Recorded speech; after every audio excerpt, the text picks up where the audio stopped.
Most people in the world want to be rich. Even those in the masjid also want to be rich.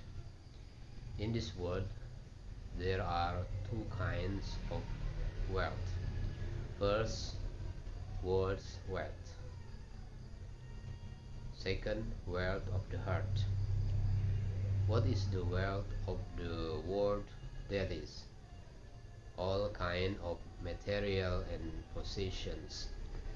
The place of wealth of this world outside our bodies can be seen by the eyes and touched by the hands, such as houses, cars, clothes, money, diamond, etc.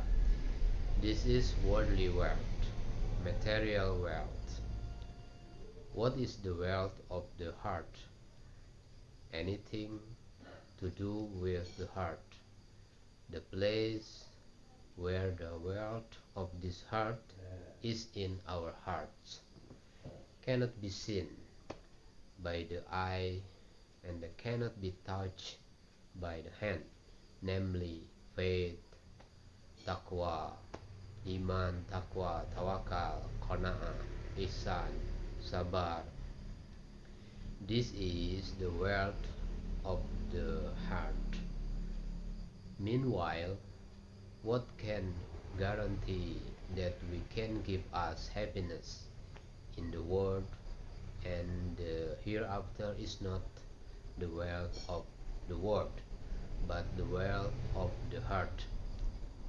If we have iman, if we have taqwa, if we have tawakal, then it is guaranteed that our life will be happy in this world and hereafter. In the world of the world, there is no promise of Allah subhanahu wa ta'ala that the world can give happiness. In this world and the hereafter does not exist. Even the world of this world has no value in the sight of Allah subhanahu wa ta'ala. It is stated in a hadith, if this world had value in the sight of Allah subhanahu wa ta'ala as heavy as a mosquito wings, not even one sip of water Allah subhanahu wa ta'ala would not give to a disbeliever. Mafhum hadis. Now Allah subhanahu wa ta'ala has bestowed the world of the disbelievers because this world is lower than a mosquito's wing, while this matter of iman, of taqwa and tawakal is a big matter. Allah subhanahu wa ta'ala does not give it to everyone. Meanwhile, the things of this world Allah subhanahu wa ta'ala give to those who are angry and those who are love. But if the wealth of this heart, iman, taqwa, amal, tawakal, is only given by Allah subhanahu wa ta'ala to loved ones only, the wealth of this world does not guarantee a person's happiness in life, even though he become the richest person in the world, become the most powerful person and the most powerful human being. If we die without iman, we go straight to hell. Rank, wealth, strength cannot defend us in the grave, in the hereafter. People who do not have the wealth of the heart once died, then he will be tormented forever. His life is just waiting for the punishment to come, waiting for the torment to come, even though he is from a king, a warlord, a rich man. As soon as he dies immediately in punishment, he will suffer eternally, abadan abada. All the prophets sent by Allah subhanahu wa ta'ala to this world, no one teaches humans how to get worldly nothing. All the prophets taught these people how to get the wealth of the heart, how to get guidance, how to get iman, how to get amal, how to get taqwa.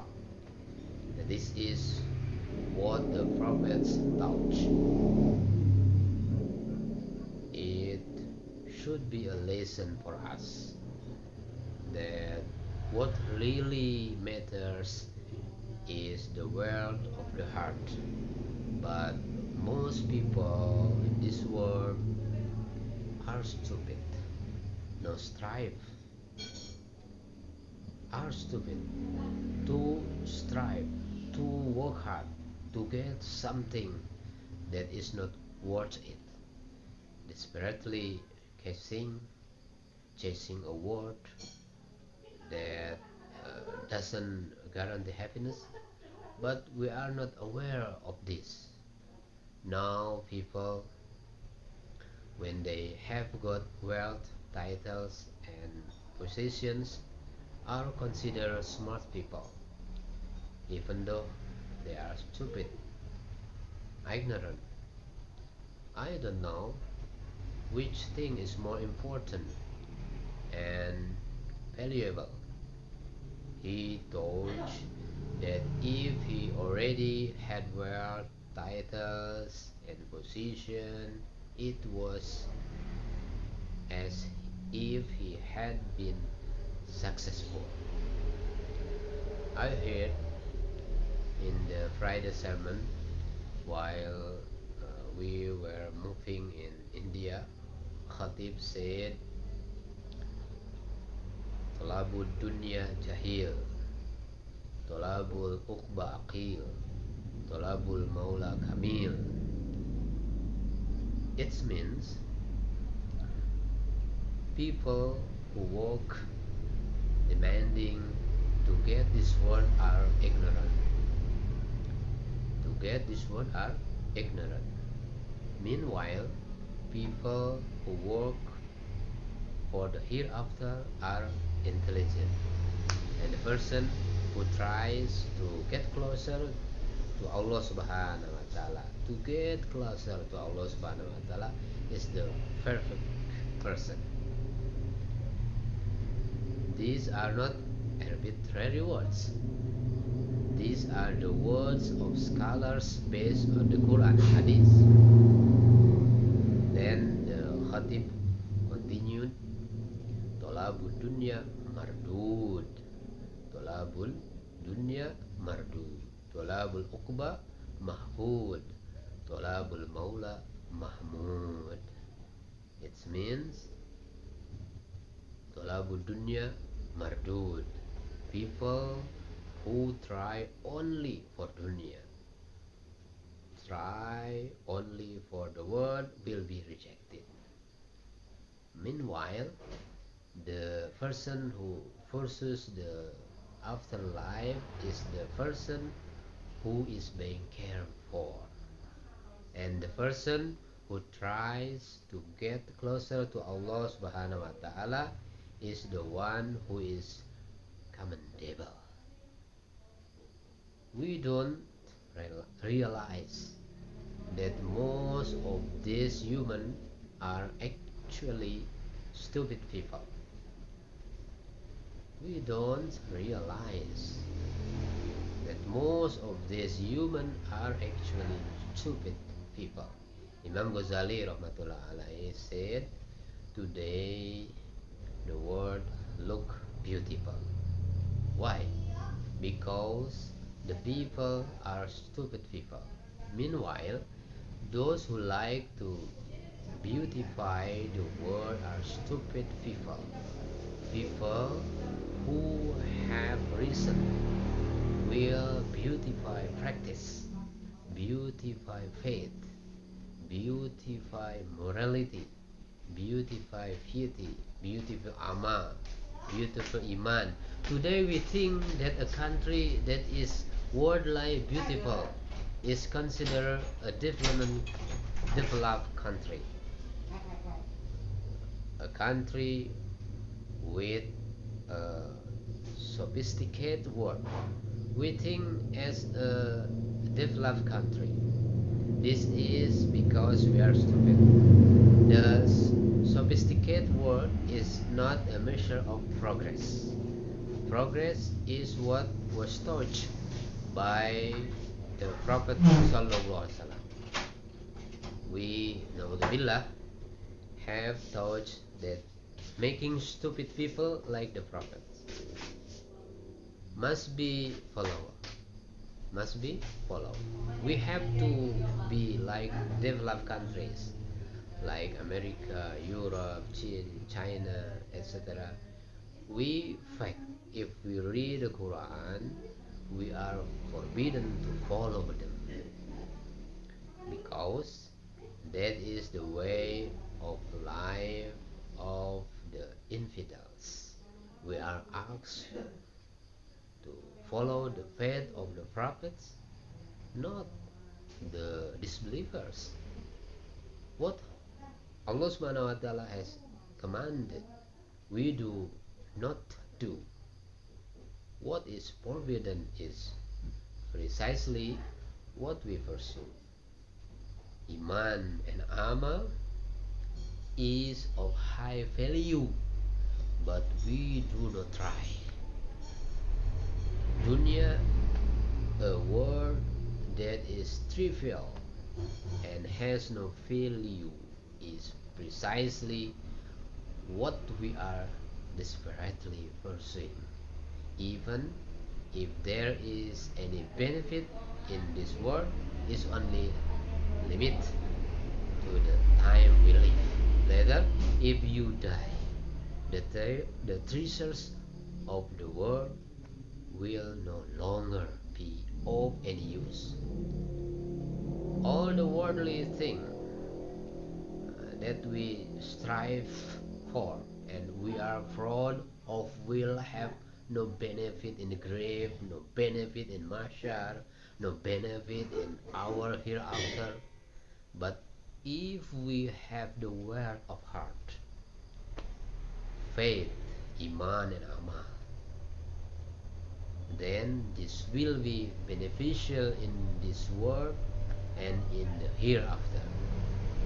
Big problems in the hereafter can be solved with the word of the heart, not with the word of this world.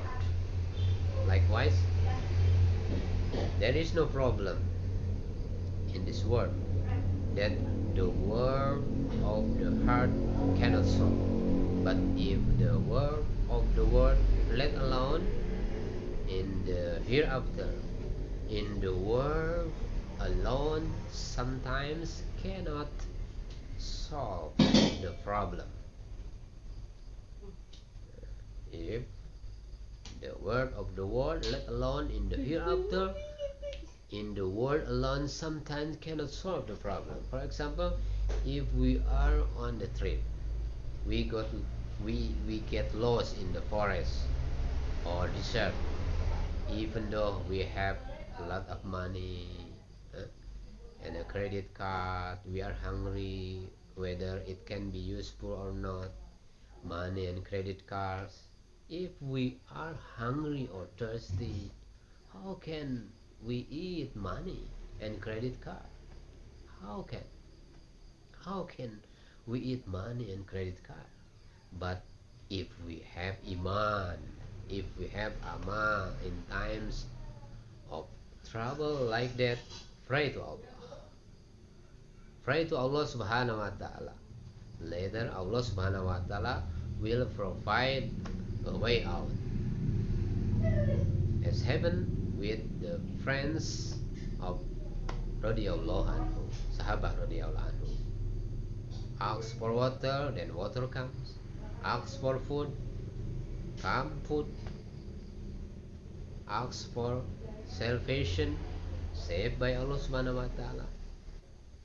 There is a story in a kingdom that lived a rich king. Once the king went to the basement of his palace. In the basement of the palace, it turned out that in the basement there was a large treasure warehouse and the royal wealth deposits. In the warehouse store the royal treasury of gold chairs, heirloom swords, gold coin, diamond, or there filled up and very much.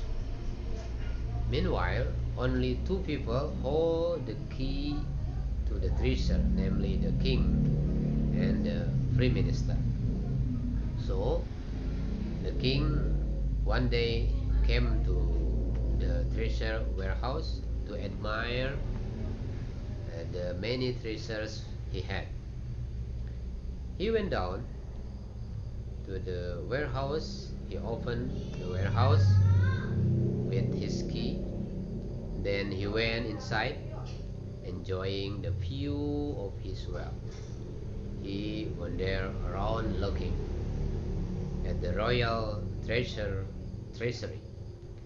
When the king inside the prime minister's warehouse passed by, he saw how come the warehouse was open. So the prime minister thought maybe he forgot to close it, because before the king entered, he was the first to enter and leave the room. Then the king entered, he did not know. Then the prime minister, not looking inside anymore, immediately closed the warehouse door and locked it padlock from the outside. He did not know that there was a king in the warehouse. He did not know that there was a king in the warehouse. So after leaving the warehouse, the prime minister went in search of the king. Until this afternoon, the prime minister wait and look for the king. How come the king did not appear? The next day, the whole kingdom was looking for it, and it wasn't there. It didn't appear either. 2 days of searching for the king. No one knows where the king is. Until the 3rd day of searching, still not found.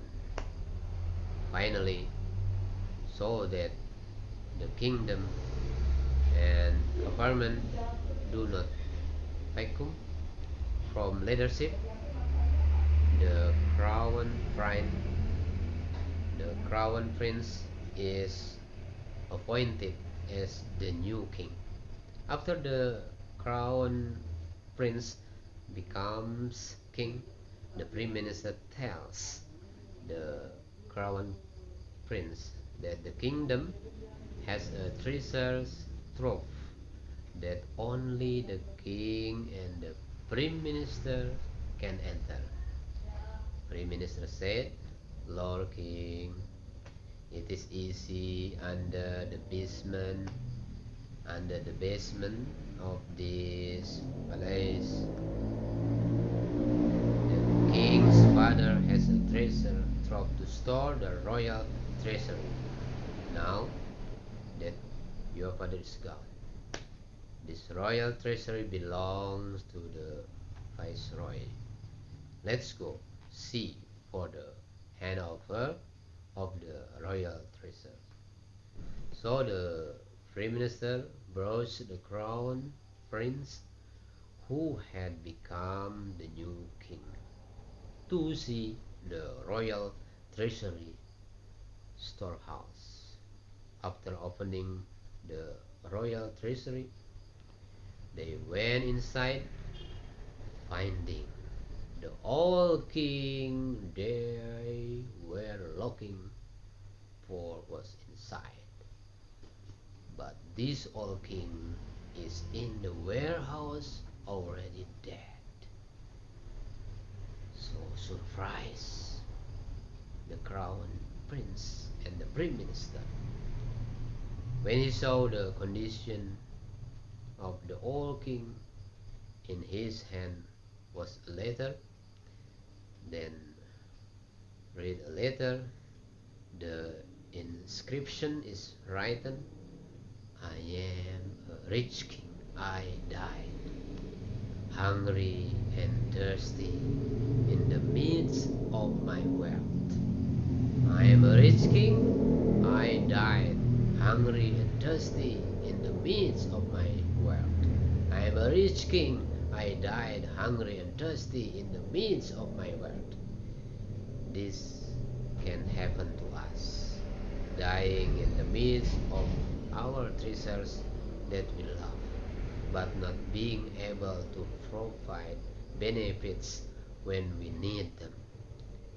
There is no benefit in this world, let alone in the hereafter. A lot happens like that. For example, many rich people, conglomerates, are very sick. Eating, this is not allowed. Eating is not allowed. Even though a lot of wealth cannot save him from death caused by his illness. This is a lesson for us. A lesson for us. If we keep chasing the word, we don't learn from this story. We are stupid. We should have been running after how to get iman, how to get amal, how to get taqwa.